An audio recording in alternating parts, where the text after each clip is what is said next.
Hi guys, this is another lecture of financial management, and this is probably the last lecture of financial management. We have already covered the 3 units, and this is the last topic of unit 4. So before I start with the lecture, just a brief introduction about myself. So I'm Sandhya Rao, working as an assistant professor at St. Andrews Institute of Technology and Management. So the topics that we are going to cover today are receivables management and inventory management. So what exactly is this receivable management?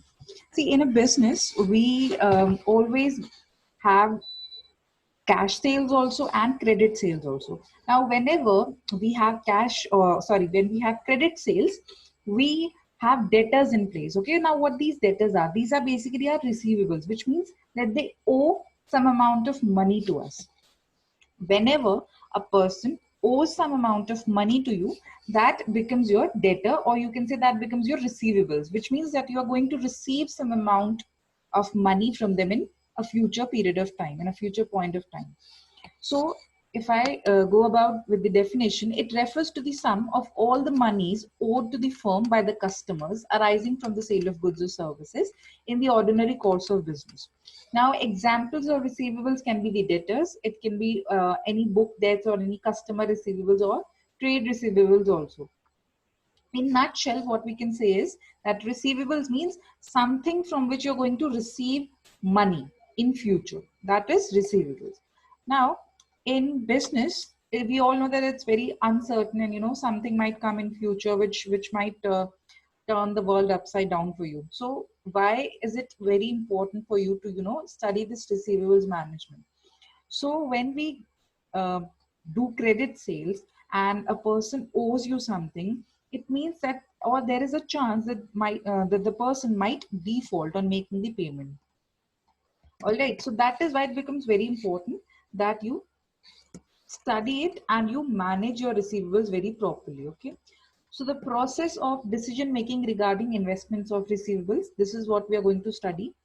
And now if the receivables are very low, the sales becomes restricted, which means that when you do credit sales, and if you're not allowing credit to your customers, which means you are only focusing on cash sales, then chances are that your sales might reduce, because in every business there are certain people who they are willing to buy, they are willing to purchase your goods and services, provided you give them some credit. Okay, you give them some time so that they can make a payment in, let's say, 30 days, 40 days, or whatever credit period you're willing to give them. Because not everybody has instant cash with them. Okay, there are certain people who might be willing to pay you, but after a certain period of time. So if you are not allowing them credit, then in that case your receivables will be low, and also your sales will be less. So it becomes very important that you allow credit sales and you give credit to your customers, so that your receivables will increase and ultimately your sales will also increase. But it's not very easy, because when you give credit, then there are high chances that they might default on making the payment. So that is why this receivables management becomes very important altogether.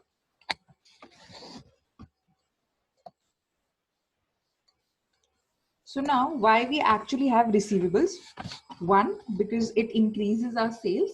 Second, it increases our profit. And third, it also helps us to meet or to cope up with the competition. Now, why does it increases the sales? As I've already told you, that when you do credit sales and you have debtors, then chances are that people will increase, because we always think about the present. Okay, when we feel that something is being available to us at a free cost, or you can make a payment after, let's say, after 30 days or after 40 days, it becomes very easy. The terms and conditions becomes very relaxed, and in that case we are willing to purchase more. Okay, recently Amazon has also come up with this option that you can make the payment in, let's say, 30 days. So we are more willing to buy in that case. So that is how we are able to increase our sales, if we are willing to give credit period to our customers. And when our sales are going to increase, ultimately the profit figures will also go up. And third, we'll be able to cope up with the competition. We will be able to match with the sales level of our competitors.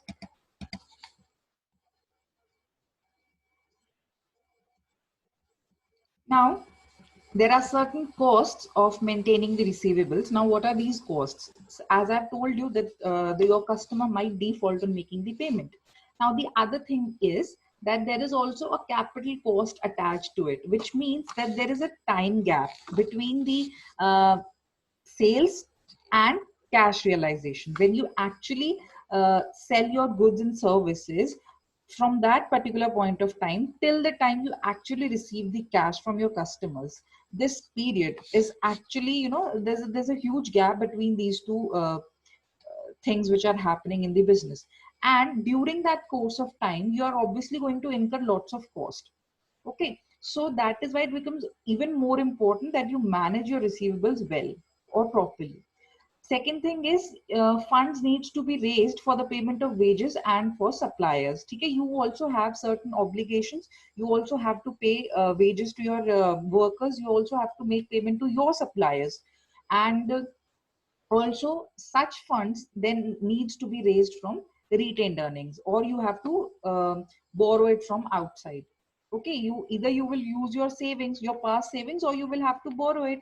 Okay, the next thing is also you have to pay interest to your creditors. If you are paying, if you are taking credit period from your creditors, then you will also have to bear some interest charges on that. Okay, next thing is opportunity cost is also incurred.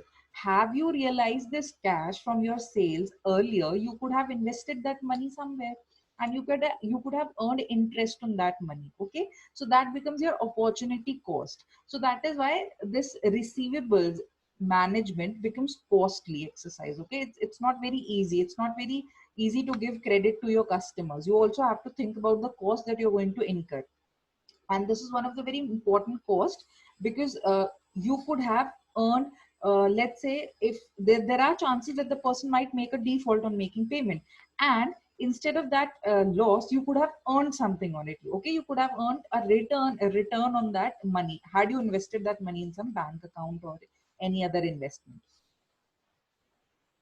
So you have to take this risk. Okay, it becomes very risky. There are other costs also, which are administrative cost and collection cost and default cost. So what is this administrative cost? This is actually the cost which is incurred for the maintenance of customers account. When you are having credit sales, you will be having debtors with you, so you will have to maintain their accounts. Okay, and also you will have to do their background checks, whether this person is credit worthy or not. Okay, whether this person will be able to make my payment or not. So you have to do proper check, you have to do a proper background check. So that will cost you. Okay, that will be called administrative cost. The next thing is collection cost. So this is basically the expense for collection of payment from the credit customers.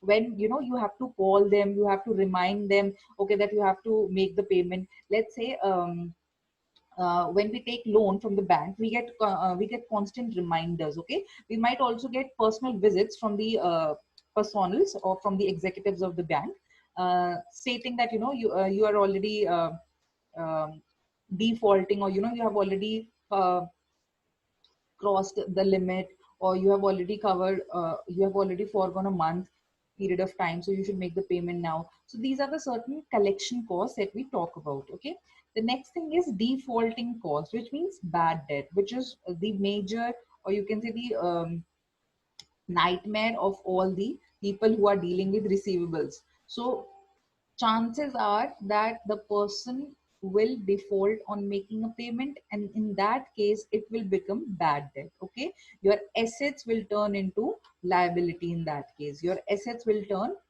bad debts, or your receivables will turn bad debts in that case, which means that you are no longer going to receive the payment from the customer. Now the next thing is, how do we actually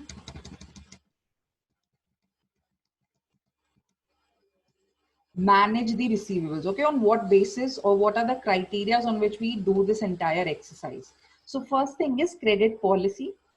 Okay, now what is this credit policy? This basically means that on what basis are you actually going to allow the credit to your customers. Okay, and whether you want to grant credit or not to any person, and if yes, then how much. Okay, what's the credit limit? Now this depends upon your credit standards.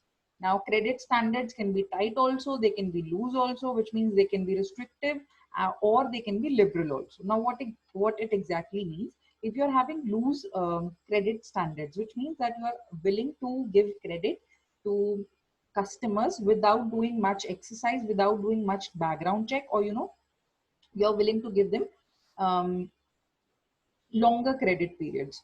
And the next, or the opposite of this, which is tight or restrictive credit standard, that means that you will do extensive background check of all your customers, and you will not be very willing to give them longer credit periods. So you will stick to short credit periods, so that your recovery will be so that you will be able to recover your funds soon. So what are the determinants of these credit standards, or on what basis you actually determine these credit standards? So first thing is the collection cost, then average collection period, extent of bad debt, and the level of sale. You will have to do analysis, okay, that whether I will be able to generate sufficient revenues for myself or not. If I extend my credit period from, let's say, 30 days to 60 days, then in that period of extension, am I able to generate sufficient revenue or not? And if you feel that your costs are increasing after you have increased the credit period, and your revenues have not increased by the such a huge margin, then in that case you will not go with that credit policy. You will change it. You will go back to the 30 days credit period. So let's study them in detail. So what is this collection cost? See, this basically means the increased credit collection cost, okay, which needs to maintain a large department to process the account receivables and related costs, okay. So collection cost, as I've already told you, the cost that you're going to incur, in calling them, in reminding them that you have to make this payment. So all these costs, even the administrative cost, will be covered under this. So all these costs will have an implication on the credit standards. If you want to if you do not want to increase the collection cost for yourself, then you will have to keep a stringent, or you can say a restrictive credit policy, in which you will do good background check, and only once you're satisfied with the credit worthiness of your customer will you allow the credit to them. Okay, so obviously if the credit worthiness is good, you will not have to pay much attention to reminding them again and again, because if the credit worthiness is good, then ultimately the person will himself or herself make the payment on time. So your collection cost will not go very high. Then the next thing is average collection period. Again, it involves a capital cost, and higher the average accounts receivable, higher will be the cost. If you're allowing credit to almost every customer, then your cost is going to be very high. Which means that if you're keeping a very liberal policy, liberal credit policy, then your cost will also be very high. Then a change in credit standard leads to a change in average receivables also. If you change your standards, ultimately your receivables will also change, because people will respond to it. Now, this is through a change in sales or through change in the collections. Obviously, if you change your credit standards or your credit policy, the customers will have to change their buying habits. Okay, they might increase their sales, they might decrease their sales, depending upon um, how you have improved or how you have changed your credit standards.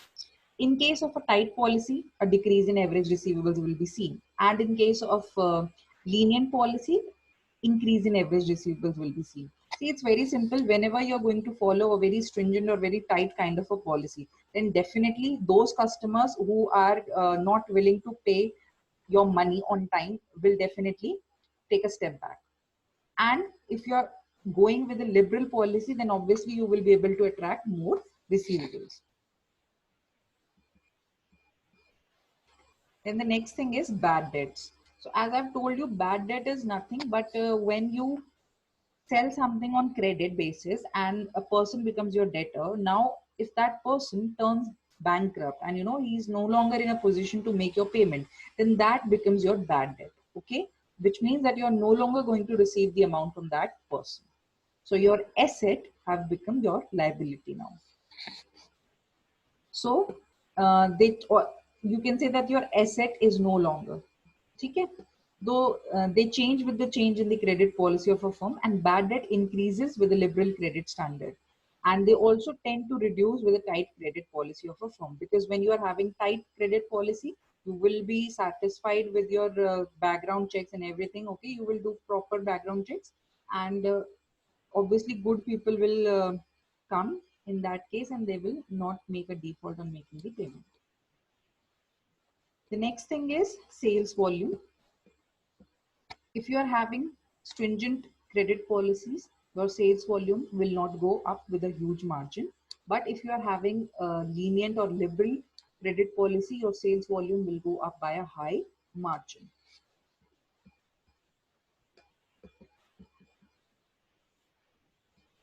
Again, credit terms as in the credit period that you are allowing to your customers. Now it depends upon your credit policy only. Okay, if your credit policy is stringent, then you will not give them a huge, or you will not give them a longer credit period. And if your credit policy is lenient, then you will go with the longer credit periods.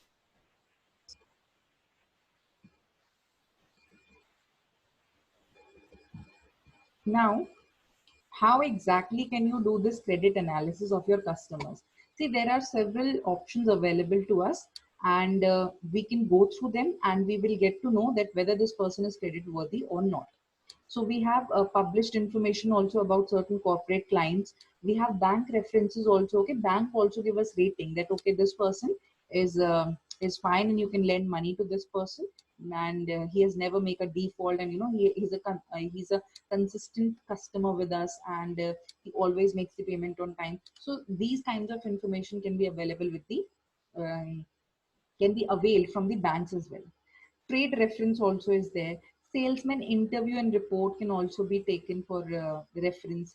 Credit bureau reports are there. Reports from other agencies are also there, which are solely responsible for for generating ratings for their customers, for their clients.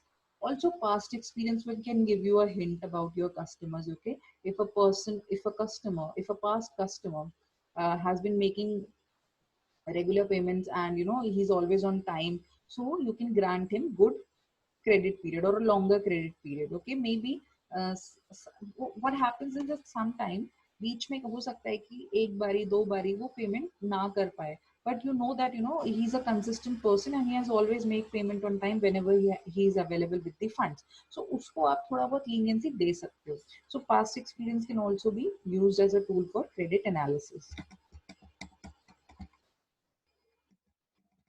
Now, what are the different types of collection efforts? So first thing is you can send them reminder letters to make the payment. You can also do telephonic calls for the follow-up. You can also pay them personal visits. आप personally जाके भी मिल सकते हो.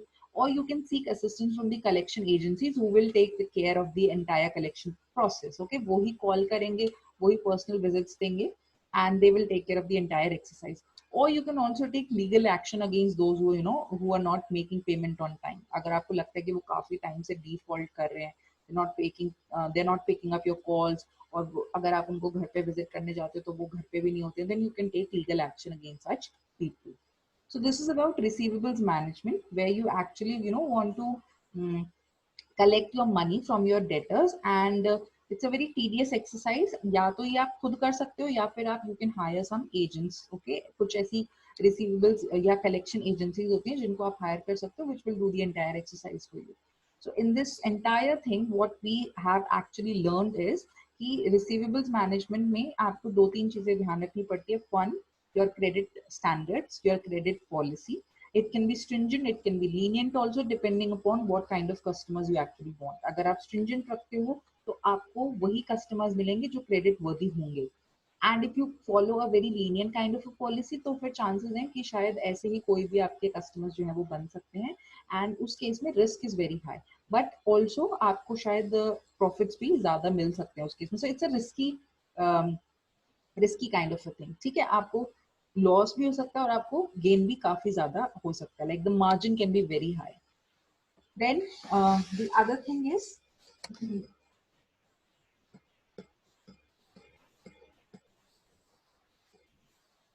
what are the costs relating to that receivables. So ठीक है, जब आप उसको manage करते हो तो there are certain costs that you have to take care about. So capital cost हुई या administrative cost हुई, collection cost हुई या bad debt हुई, तो इन costs को भी आपको देखना होता है. ठीक है, so this is all about receivables management. So now let's move on to the another topic, that's inventory management.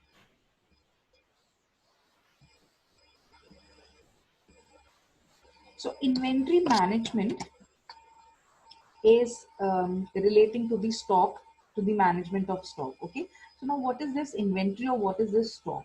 See, whenever you buy something, till the time it is actually being sold off, you call it inventory.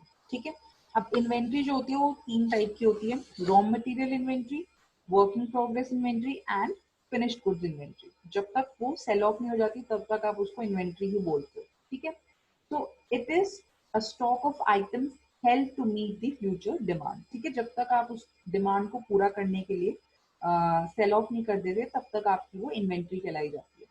So it is a list of goods and materials, or those goods and materials themselves held available in stock by a business. ठीक है, it is a collection of goods processed to form desired output to the organization. हम जो हमारी organization जिस भी चीज में deal कर रही हैं उसके लिए हम कुछ goods को या materials को processing करते हैं उनकी, and उसके बाद we make them available for the final use, and till the time they are actually being sold off to the customer, to the final customer, we call it inventory. Now there are different kinds of inventory. As I've told you, basically three types are there: raw material, work in progress, and finished goods. Okay? And after the finished goods have been prepared, after the sales have been made, we'll transfer them to the customers and we'll call them goods or simply products. So now what is this inventory management, or why do we have to manage it? See, thing is कि जब हम उसको बनाते हैं, जब हम उसको procure करते हैं raw material को, and till the time it has been sold off, वो काफी लंबा period हो जाता है. ठीक है, the cycle is quite long. Especially if I talk about the production process. ठीक है, it's very lengthy. There are certain products which take a lot of time in production, and there are certain products which take up a lot of time in the storage. Okay, once they are produced, once they have been converted into finished goods, but उसको अभी भी sell off होने में काफी time लगने वाला है, तो you have to store it. So two things are there: to store the inventory and to manage it, or to keep it in healthy and usable condition. उसको fresh रखना बहुत important होता है. And next thing is उसकी storage. तो ये दो चीज है which we have to take care about when we are talking about inventory management.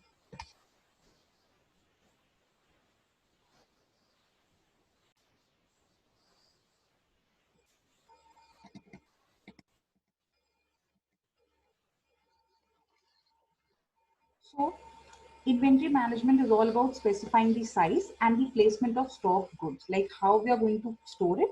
ठीक है, उसको कैसे रखना है, उसकी storage कैसी होगी. And the next thing is that what is the quantity of units, what is the quantity of goods that we have to store. ठीक है, stock में रखना कितना है, that is again very important. If we are going to keep huge amount of inventory with ourselves, it means that we are not able to sell it off quickly. हमारा जो sales है वो नहीं generate कर पा रहे हम sufficiently, so that is a problem. And if you are having like, अगर आप जल्दी जल्दी कर पा रहे हो, like ज़्यादा आपको amount of inventory नहीं रखनी पड़ी, then it means it's a good thing, you are able to sell it off very quickly.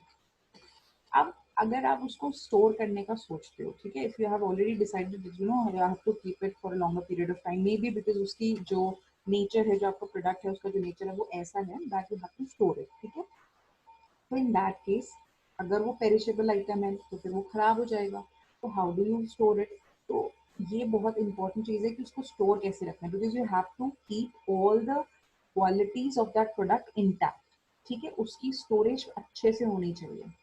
अब क्या होता है, कई बार ऐसा होता है कि योर प्रोडक्शन साइट या जहाँ पे आपने उसको एक्चुअली में सेल ऑफ करना है, that is quite far off from your warehouse. Warehouses हमारे यूजुअली कुछ ऐसी लोकेशंस में होते हैं जहाँ पे हमें सूटेबल एनवायरनमेंट मिलता है उस चीज़ को स्टोर करने के लिए, जहाँ पे इनफ स्पेस है उसको स्टोर करने के लिए. तो ये अगेन इम्पोर्टेंट हो जाता है कि हम ये डिसाइड करें कि हमें कितना स्टॉक जो है वो मेंटेन करके रखना है, ठीक है।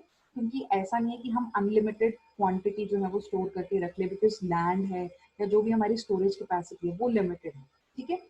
So next thing is inventory management also concerns with the carrying cost. Again, अब आप उसको स्टोर करके अगर रखते हो then you will have to incur the carrying cost as well. आपको वहाँ का रेंट देना पड़ेगा उस प्लेस का, वेयर हाउस का, ओके। या फिर जो आपका नेक्स्ट जो सीरीज आने वाली है, अगर आपका नेक्स्ट ऑर्डर आता है एंड अगर आपका अभी यही वाला स्टॉक क्लियर नहीं होता है तो आप कैसे मतलब और एडिशनल अगर आप प्रोड्यूस करना स्टार्ट कर देते हो तो उसको भी कैसे स्टोर करोगे। So this all becomes very hectic, so that is why inventory management comes into place. So there are three things that we cover in inventory management. First of all, we track the inventory. Next is how much do we actually have to order. Third is when to order. So these three things are very important. So when we track inventory, basically we look after the amount of inventory, that is the stock coming into business. Second thing is we'll specify the units of inventory to be used by the organization. कि हमारी requirement कितनी है. Third is when to order, ठीक है। It's very important कि अगर आपने ठीक है ये डिटरमाइन कर लिया that what is the quantity you are going to order, but the next thing is कि आपको ये चाहिए कब, this is also very important. अगर फॉर एग्जाम्पल सबके घर पे we all have ration in stock, okay। Now what happens is we all know that once this packet of wheat of 10 kg is occupied, अब ऐसा तो नहीं होगा ना कि जब वो 10 kg बिल्कुल खत्म हो जाएगा the next you are going to purchase the next packet, ऐसा तो कभी नहीं होगा। We always have something in stock, okay. अब ये स्टॉक आपको कब लाना है ये आपको डिसाइड करना होता है, ठीक है। दिस इज वेरी इंपॉर्टेंट कि आपको नेक्स्ट जो पैकेट लेकर आना है वो कब लेकर आना है, जब आपका करंट वाला पैकेट जो है वो आधा खाली हो जाएगा या जब वो 1/4 लेवल पे पहुंच जाएगा तब आपको परचेज करना है या क्या, ठीक है। तो ये डिसाइड करना इट्स वेरी इंपॉर्टेंट।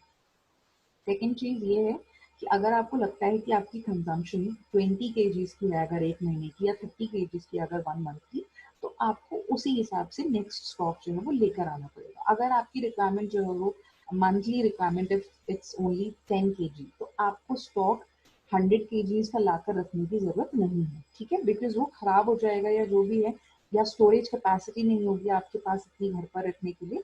तो ये आपको बहुत इंपॉर्टेंट है ये डिसाइड करना कि आपकी कैपेसिटी कितनी है, आपको कितना एक ऑर्डर में कितनी यूनिट जो है वो लेकर आनी है, एंड आपका टोटल रिक्वायरमेंट कितना है, ठीक है।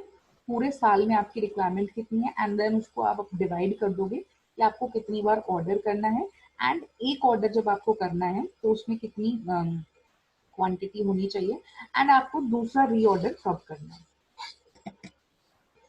So this is the cycle, or you can say the flow of inventory. Starting from the raw material, then we have to inspect the raw material whether it's up to mark or not. We move it to the place where we're actually going to process it. Then the processing starts, and after the processing the product will be ready for final purchase or for final sale, okay, and then we'll call it final product. Now there are different models for inventory management which comes into place. So EOQ model is there, which is economic order quantity. Production order quantity model is also there. We call it POQ. And probabilistic model and safety stock is also there. So all these models basically tells us that what is the optimum level that you should purchase during a particular year or during a particular point of time. And they also tell you that how much safety stock should be kept in place, which means that आपको अगर कई बार ऐसा भी हो सकता है ना that अगर आपको लग रहा है कि ठीक है आपकी जो यूजुअल कंजम्पशन है that is 10 kg for 1 month या 30 kg for 1 month, बट ऐसा तो नहीं है कि हमेशा ही ऐसा हो। कई बार ऐसा भी तो हो सकता है that कोई आपके घर पे मेहमान आ जाए, some guests turn up to your place and एक आधा गेस्ट नहीं शायद ज्यादा गेस्ट आ जाए, कोई पार्टी आपको होस्ट करनी पड़ जाए, you have to cook it all, ठीक है, you have to host it and you have to make everything at your home. In that case how you are going to deal with it, and let's say आपने wait करा था कि आज जब आपका अभी जो प्रेजेंट लेवल है 1/4 लेवल पे पहुंच चुका है ना, आपको अब याद आ रहा है कि गेस्ट्स आने वाले हैं, आपने तो रीऑर्डर किया ही नहीं, तो in that case how you are going to deal with this situation. तो इसीलिए हमेशा एक सेफ्टी स्टॉक जो है वो भी मेंटेन करके रखना चाहिए। तो ये सारी चीजें जो है हम इन्वेंट्री मैनेजमेंट में करते हैं। So when we talk about EOQ model, so it will help us to know the demand of inventory कि हमारी जो total demand है पूरे साल की वो कितनी है, ठीक है. Then receipt of inventory is instantaneous and it's complete. ठीक है, वो आपको instantly मिल जाती है. हमारी assumption है कि जब हम जो भी इन्वेंट्री अगर हम लेने जाते हैं तो वो हमें instantly मिल जाती है and वो complete होती है. ऐसा नहीं होता कि हमें जो सप्लायर है वो ये कहेगा that you know I will only provide you with 10 kgs अभी and 10 kg and 20 kgs I'll supply you in let's say 2 days or 3 days. ऐसा नहीं होगा. हम ये assume करें कि वो हमें instantly मिल जाएगी. Next thing is quantity discounts are not possible. ठीक है, कि आपको जो क्वांटिटी लेनी है आप उतनी ही क्वांटिटी जो है वो लेकर आओगे. Production order quantity model is used when the inventory builds up over a period of time after an order is placed and used only when units are produced and sold simultaneously. तो इसमें आप क्या कर रहे हो कि आप units को तभी ला रहे हो जब आप उनको साइमल्टेनियसली सेल ऑफ भी कर पा रहे हो, मतलब प्रोडक्शन कर रहे हो एंड सेल ऑफ होते जा रहे हैं आपका साथ के साथ. ठीक है, तो इसमें आपको प्रोडक्शन कितनी करनी है ये डिसाइड करते हो.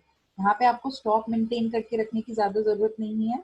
यहाँ पे वो आपका क्विकली सेल ऑफ होता जाएगा. तो आपको कितनी यूनिट जो है वो प्रोड्यूस करनी है ये डिटरमाइन करना है. Probabilistic models and safety stock, ये बेसिकली आपको ये बताते हैं then how much safety stock should be there, how much stock should be there for contingent event. ठीक है, कुछ contingencies हो सकती हैं, उनकी वजह से what should be the safety stock that you need to maintain.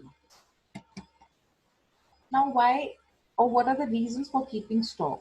First thing is that the time lags present in the supply chain from suppliers to users at every stage, you require to maintain certain amount of inventory to use in this lead time. अगर हम wait करेंगे कि I'll give you an example. Let's say आपको production करनी है, ठीक है, and आपके पास एक ऑर्डर आता है of let's say producing 10 bags and अभी अगर आपके पास वो बैग्स नहीं है, what will happen if you are not keeping inventory with yourself, what will happen, your customer will be lost, that customer will move to some other person. ठीक है, वो किसी और सप्लायर के पास चला जाएगा. ठीक है, तो आपकी जो सेल्स हैं वो चली जाएंगी, there will be lost sales. Second thing is अगर आप प्रोडक्शन कर रहे हो, अगर आप ये बोलते हो कि अभी हमारा प्रोडक्शन प्रोसेस चल रहा है, ठीक है, एंड अगर आपकी प्रोडक्शन वही चीज है कि लीड टाइम आना स्टार्ट हो जाएगा कि आप आइडल बैठे रहोगे. अगर आप प्रोडक्शन कर रहे हो एंड आप ये बोलो कि अभी हमारे पास रॉ मटेरियल नहीं आया, जब वो आ जाएगा तब वी स्टार्ट प्रोडक्शन, तो ऐसा भी नहीं होना चाहिए. मतलब काम जो है वो रुकना नहीं चाहिए. It should be in continuous, it should be in continuity. ठीक है, रुकना नहीं चाहिए काम. आपके पास सफिशिएंट रॉ मटेरियल का स्टॉक पहले से होना चाहिए. ठीक है, ताकि आपको वेट ना करना पड़े for the next stock to come in place. ये है एक reason. Next thing is inventory is to be maintain for consumption during variations in lead time. कई बार ऐसा भी हो जाता है कि आपने सफिशिएंट स्टॉक मेंटेन करके रखा था लेकिन कुछ चेंज आ गया, कुछ डिमांड में चेंज आ गया, डिमांड में मे बी इस बार शायद ज्यादा हाइक हो गई है, लोग ज्यादा डिमांड कर रहे हैं प्रोडक्ट्स की, तो आपको उसके लिए भी प्रिपेयर होना पड़ेगा. You should have sufficient stock for that also. तो आपको एक तो वेस्टेज मतलब बीच में कोई भी ब्रेकेज ना हो, बीच में कोई भी टाइम वेस्ट ना हो, for that you have to maintain inventory. And second thing is अगर आपको लगता है कि डिमांड में कोई चेंज आ रहा है then for that also you have to maintain certain stock with you. So this is all about inventory. Then next thing is economies of scale. क्या होता है अगर आप बार बार small small lots में units को लेकर आते हैं, then you won't be able to operate on economies. Like you won't be able to operate on efficiency. आप optimum level पे operate नहीं कर पाओगे and you won't be able to realize economies of scale. Economies of scale तभी आपको मिलती है when you are operating on large scale. क्योंकि then in that case you will be able to cut certain costs also. क्या होता है बार बार आप order place करोगे, बार बार आप इन्वेंट्री लेने जाओगे तो आपका आने जाने का खर्चा होगा, transportation cost will be there. ठीक है, आप अगर कॉल करके भी बुला रहे हो तो योर फोन का बिल आएगा. ठीक है, या फिर there are certain other cost that you might have to incur. तो उन सब कॉस्ट्स को ओवरकम करने के लिए या इकोनॉमीज ऑफ स्केल के बेनिफिट को रीप करने के लिए you have to maintain certain level of stock. Okay, this is it. Thank you guys. I hope you understood the topic well. Thank you.